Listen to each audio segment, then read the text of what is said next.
شروع اللہ کے نام سے جو بڑا مہربان نہایت رحم والا ہے۔ کاف ہا یا عین صاد، یہ تمہارے پروردگار کی مہربانی کا بیان ہے جو اس نے اپنے بندے زکریا پر کی تھی، جب انہوں نے اپنے پروردگار کو دبی آواز سے پکارا اور کہا کہ اے میرے پروردگار، میری ہڈیاں بڑھاپے کے سبب کمزور ہو گئی ہیں اور سر شعلہ مارنے لگا ہے، اور اے میرے پروردگار، میں تجھ سے مانگ کر کبھی محروم نہیں رہا، اور میں اپنے بعد اپنے بھائی بندوں سے ڈرتا ہوں، اور میری بیوی بانجھ ہے، تو مجھے اپنے پاس سے ایک وارث عطا فرما جو میری اور اولاد یعقوب کی میراث کا مالک ہو، اور اے میرے پروردگار اس کو خوش اتوار بنائیو۔ اے زکریا، ہم تم کو ایک لڑکے کی بشارت دیتے ہیں جس کا نام یحییٰ ہے، اس سے پہلے ہم نے اس نام کا کوئی شخص پیدا نہیں کیا۔ انہوں نے کہا، پروردگار، میرے ہاں کس طرح لڑکا ہوگا جس حال میں میری بیوی بانجھ ہے اور میں بڑھاپے کی انتہا کو پہنچ گیا ہوں؟ حکم ہوا کہ اسی طرح ہوگا۔ تمہارے پروردگار نے فرمایا ہے کہ مجھے یہ آسان ہے، اور میں پہلے تم کو بھی تو پیدا کر چکا ہوں اور تم کچھ چیز نہ تھے۔ کہا کہ پروردگار میرے لیے کوئی نشانی مقرر فرما۔ فرمایا، نشانی یہ ہے کہ تم صحیح و سالم ہو کر 3 رات دن لوگوں سے بات نہ کر سکو گے۔ پھر وہ عبادت کے حجرے سے نکل کر اپنی قوم کے پاس آئے تو ان سے اشارے سے کہا کہ صبح و شام خدا کو یاد کرتے رہو۔ اے یحییٰ، ہماری کتاب کو زور سے پکڑے رہو، اور ہم نے ان کو لڑکپن ہی میں دانائی عطا فرمائی تھی، اور اپنے پاس سے شفقت اور پاکیزگی دی تھی، اور وہ پرہیزگار تھے، اور ماں باپ کے ساتھ نیکی کرنے والے تھے، اور سرکش اور نافرمان نہیں تھے۔ اور جس دن وہ پیدا ہوئے، اور جس دن وفات پائیں گے، اور جس دن زندہ کر کے اٹھائے جائیں گے، ان پر سلام اور رحمت ہے۔ اور کتاب قرآن میں مریم کا بھی مذکور کرو، جب وہ اپنے لوگوں سے الگ ہو کر مشرق کی طرف چلی گئیں تو انہوں نے ان کی طرف سے پردہ کر لیا۔ اس وقت ہم نے ان کی طرف اپنا فرشتہ بھیجا تو وہ ان کے سامنے ٹھیک آدمی کی شکل بن گیا۔ مریم بولی کہ اگر تم پرہیزگار ہو تو میں تم سے خدا کی پناہ مانگتی ہوں۔ انہوں نے کہا کہ میں تو تمہارے پروردگار کا بھیجا ہوا یعنی فرشتہ ہوں، اور اس لیے آیا ہوں کہ تمہیں پاکیزہ لڑکا بخشوں۔ مریم نے کہا کہ میرے ہاں لڑکا کیوں کر ہوگا، مجھے کسی بشر نے چھوا تک نہیں، اور میں بدکار بھی نہیں ہوں۔ فرشتے نے کہا کہ یوں ہی ہوگا، تمہارے پروردگار نے فرمایا کہ یہ مجھے آسان ہے، اور میں اسے اسی طریق پر پیدا کروں گا تاکہ اس کو لوگوں کے لیے اپنی طرف سے نشانی اور ذریعہ رحمت و مہربانی بناؤں، اور یہ کام مقرر ہو چکا ہے۔ تو وہ اس بچے کے ساتھ حاملہ ہو گئیں اور اسے لے کر ایک دور جگہ چلی گئیں۔ پھر درد ذہ ان کو کھجور کے تنے کی طرف لے آیا، کہنے لگیں کہ کاش میں اس سے پہلے مر چکتی اور بھولی بسری ہو گئی ہوتی۔ اس وقت ان کے نیچے کی جانب سے فرشتے نے ان کو آواز دی کہ غمناک نہ ہو، تمہارے پروردگار نے تمہارے نیچے ایک چشمہ پیدا کر دیا ہے، اور کھجور کے تنے کو پکڑ کر اپنی طرف ہلاؤ، تم پر تازہ تازہ کھجوریں جھڑ پڑیں گی، کھاؤ اور پیو اور آنکھیں ٹھنڈی کرو۔ اگر تم کسی آدمی کو دیکھو تو کہنا کہ میں نے خدا کے لیے روزے کی منت مانی، تو آج میں کسی آدمی سے ہرگز کلام نہیں کروں گی۔ پھر وہ اس بچے کو اٹھا کر اپنی قوم کے لوگوں کے پاس لے آئیں۔ وہ کہنے لگے کہ مریم، یہ تو نے برا کام کیا۔ اے ہارون کی بہن، نہ تو تیرا باپ ہی بد اتوار آدمی تھا اور نہ تیری ماں ہی بدکار تھی۔ تو مریم نے اس لڑکے کی طرف اشارہ کیا۔ وہ بولے کہ ہم اس سے کہ گود کا بچہ ہے کیوں کر بات کریں۔ بچے نے کہا کہ میں خدا کا بندہ ہوں، اس نے مجھے کتاب دی ہے اور نبی بنایا ہے، اور میں جہاں ہوں اور جس حال میں ہوں مجھے صاحب برکت کیا ہے، اور جب تک زندہ ہوں مجھ کو نماز اور زکوٰۃ کا ارشاد فرمایا ہے، اور مجھے اپنی ماں کے ساتھ نیک سلوک کرنے والا بنایا ہے، اور سرکش و بدبخت نہیں بنایا۔ اور جس دن میں پیدا ہوا اور جس دن مروں گا اور جس دن زندہ کر کے اٹھایا جاؤں گا، مجھ پر سلام و رحمت ہے۔ یہ مریم کے بیٹے عیسیٰ ہیں، اور یہ سچی بات ہے جس میں لوگ شک کرتے ہیں۔ خدا کو سزاوار نہیں کہ کسی کو بیٹا بنائے، وہ پاک ہے۔ جب کسی چیز کا ارادہ کرتا ہے تو اس کو یہی کہتا ہے کہ ہو جا، تو وہ ہو جاتی ہے۔ اور بے شک خدا ہی میرا اور تمہارا پروردگار ہے، تو اسی کی عبادت کرو، یہی سیدھا رستہ ہے۔ پھر اہل کتاب کے فرقوں نے باہم اختلاف کیا، سو جو لوگ کافر ہوئے ہیں ان کو بڑے دن یعنی قیامت کے روز حاضر ہونے سے خرابی ہے۔ وہ جس دن ہمارے سامنے آئیں گے کیسے سننے والے اور کیسے دیکھنے والے ہوں گے، مگر ظالم آج صریح گمراہی میں ہیں۔ اور ان کو حسرت و افسوس کے دن سے ڈرا دو جب بات فیصل کر دی جائے گی، اور ہے ہاتھ وہ غفلت میں پڑے ہوئے ہیں اور ایمان نہیں لاتے۔ ہم ہی زمین کے اور جو لوگ اس پر بستے ہیں ان کے وارث ہیں، اور ہماری ہی طرف ان کو لوٹنا ہوگا۔ اور کتاب میں ابراہیم کو یاد کرو، بے شک وہ نہایت سچے پیغمبر تھے۔ جب انہوں نے اپنے باپ سے کہا کہ ابا آپ ایسی چیزوں کو کیوں پوجتے ہیں جو نہ سنیں اور نہ دیکھیں اور نہ آپ کے کچھ کام آ سکیں؟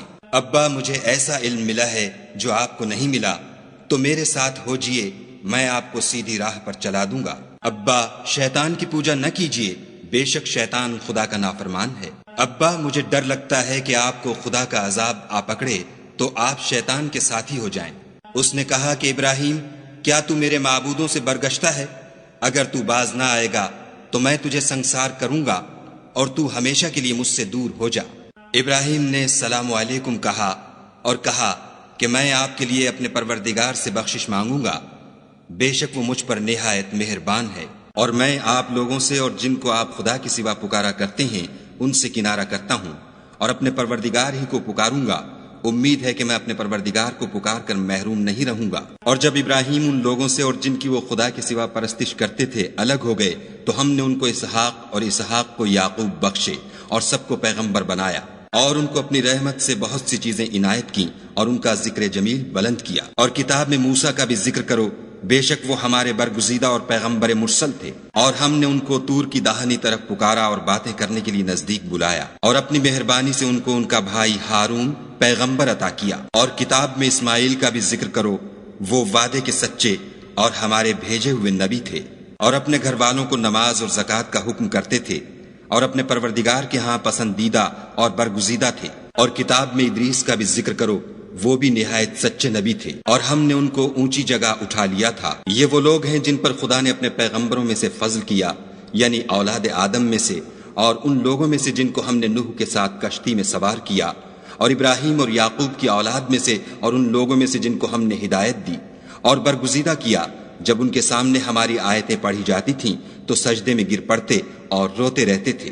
پھر ان کے بعد چند ناخلف ان کے جانشین ہوئے جنہوں نے نماز کو چھوڑ دیا، گویا اسے کھو دیا، اور خواہشات نفسانی کے پیچھے لگ گئے، سو عنقریب ان کو گمراہی کی سزا ملے گی۔ ہاں، جس نے توبہ کی اور ایمان لایا اور عمل نیک کیے تو ایسے لوگ بہشت میں داخل ہوں گے اور ان کا ذرا نقصان نہ کیا جائے گا، یعنی بہشت جاودانی میں جس کا خدا نے اپنے بندوں سے وعدہ کیا ہے اور جو ان کی آنکھوں سے پوشیدہ ہے، بے شک اس کا وعدہ نیکوکاروں کے سامنے آنے والا ہے۔ وہ اس میں سلام کے سوا کوئی بیہودہ کلام نہ سنیں گے، اور ان کے لیے صبح و شام کھانا تیار ہوگا۔ یہی وہ جنت ہے جس کا ہم اپنے بندوں میں سے ایسے شخص کو مالک بنائیں گے جو پرہیزگار ہوگا۔ اور فرشتوں نے پیغمبر کو جواب دیا کہ ہم تمہارے پروردگار کے حکم کے سوا اتر نہیں سکتے، جو کچھ ہمارے آگے ہے اور جو پیچھے ہے اور جو ان کے درمیان ہے سب اسی کا ہے، اور تمہارا پروردگار بھولنے والا نہیں، یعنی آسمان اور زمین کا اور جو ان دونوں کے درمیان ہے سب کا پروردگار۔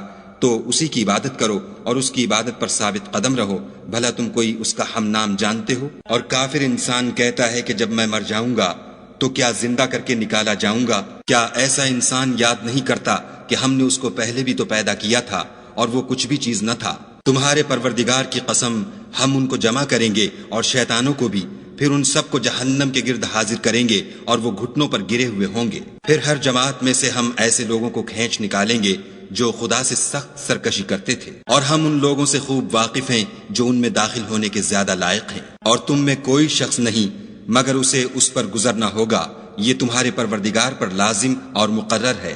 پھر ہم پرہیزگاروں کو نجات دیں گے اور ظالموں کو اس میں گھٹنوں کے بل پڑا ہوا چھوڑ دیں گے۔ اور جب ان لوگوں کے سامنے ہماری آیتیں پڑھی جاتی ہیں تو جو کافر ہیں وہ مومنوں سے کہتے ہیں کہ دونوں فریق میں سے مکان کس کے اچھے اور مجلسیں کس کی بہتر ہیں، اور ہم نے ان سے پہلے بہت سی امتیں ہلاک کر دیں، وہ لوگ ان سے ٹھاٹھ اور نمود میں کہیں اچھے تھے۔ کہہ دو کہ جو شخص گمراہی میں پڑا ہوا ہے خدا اس کو آہستہ آہستہ مہلت دیے جاتا ہے، یہاں تک کہ جب اس چیز کو دیکھ لیں گے جس کا ان سے وعدہ کیا جاتا ہے، خواہ عذاب اور خواہ قیامت، تو اس وقت جان لیں گے کہ مکان کس کا برا ہے اور لشکر کس کا کمزور ہے۔ اور جو لوگ ہدایت یاب ہیں خدا ان کو زیادہ ہدایت دیتا ہے، اور نیکیاں جو باقی رہنے والی ہیں وہ تمہارے پروردگار کے صلے کے لحاظ سے خوب اور انجام کے اعتبار سے بہتر ہیں۔ بھلا تم نے اس شخص کو دیکھا جس نے ہماری آیتوں سے کفر کیا اور کہنے لگا کہ اگر میں اثر نو زندہ ہوا بھی تو یہی مال اور اولاد مجھے وہاں ملے گا؟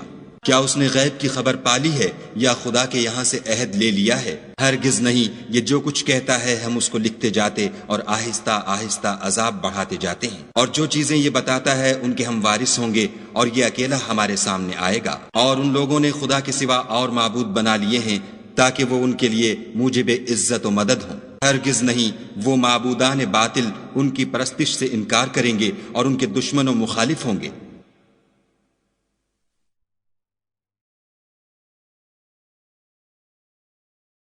کیا تم نے نہیں دیکھا کہ ہم نے شیطانوں کو کافروں پر چھوڑ رکھا ہے کہ وہ ان کو برانگیختہ کرتے رہتے ہیں؟ تو تم ان پر عذاب کے لیے جلدی نہ کرو، اور ہم تو ان کے لیے دن شمار کر رہے ہیں، جس روز ہم پرہیزگاروں کو خدا کے سامنے بطور مہمان جمع کریں گے اور گناہ گاروں کو دوزخ کی طرف پیاسے ہانک لے جائیں گے۔ تو لوگ کسی کی سفارش کا اختیار نہ رکھیں گے مگر جس نے خدا سے اقرار لیا ہو، اور کہتے ہیں خدا بیٹا رکھتا ہے۔ ایسا کہنے والوں، یہ تو تم بری بات زبان پر لاتے ہو۔ قریب ہے کہ اس افطرا سے آسمان پھٹ پڑیں اور زمین شق ہو جائے اور پہاڑ پارا پارا ہو کر گر پڑے کہ انہوں نے خدا کے لیے بیٹا تجویز کیا، اور خدا کو شایع نہیں کہ کسی کو بیٹا بنائے۔ تمام شخص جو آسمانوں اور زمین میں ہیں سب خدا کے روبرو بندے ہو کر آئیں گے۔ اس نے ان سب کو اپنے علم سے گھیر رکھا اور ایک ایک کو شمار کر رکھا ہے، اور سب قیامت کے دن اس کے سامنے اکیلے اکیلے حاضر ہوں گے۔ اور جو لوگ ایمان لائے اور عمل نیک کیے، خدا ان کی محبت مخلوقات کے دل میں پیدا کر دے گا۔